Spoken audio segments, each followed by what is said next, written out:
Quiet hiwalayan or public post? Ako, totoo lang, medyo may ugali ako na when it's done, it's done. No, for me, a basic rule should be, kung ma-social media ka at ginawa mong public yung relasyon mo, asawa mo man o girlfriend o boyfriend, kung naghiwalay kayo, may obligasyon ka, na sabihin din sa public yun.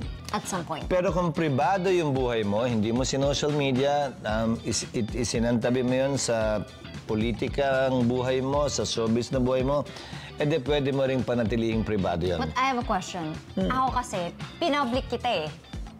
So, iba talaga yung panino kasi pinoblik kita, so I owe it to set the record straight at the time.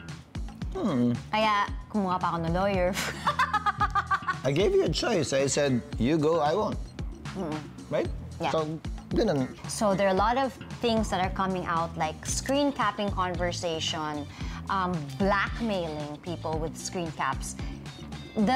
Fine, it's out there, ayan, for people to judge, but the technicalities of it all, is this allowed? Like, is it illegal to do that or what? Violation ng data privacy yan. Pwede kayo demanda. Ang problema lang, pag nagdemanda ka ng violation ng data privacy yan, edi para mo na lang inamin na totoo yung screenshot. So, decision. Timbangin mo. I love this topic because it touches something very sensitive sa akin. Nagamit na sa akin yung dati eh, na parang, I have exported conversations from WhatsApp, I have screenshots, blah, blah, blah, blah, blah, since kinto ganyan. May mga ganun ako before sa past ko. Parang, that's already a threat technically because it's a crime, right? Yes, grave threats is defined as threatening to commit a crime against you. Parang kunwari ikaw yung mali. Or what? Tapos nga, ginamit sa'yo yung screenshots, pero ikaw naman yung mali.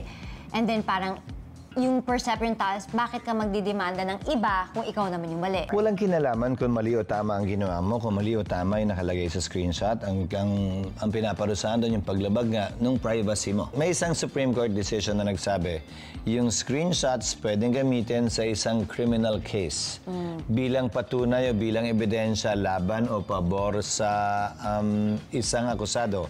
Yun lamang yung exemption. Ayon sa korte, pero wala sa batas yun. Question. Voice recording. That's also...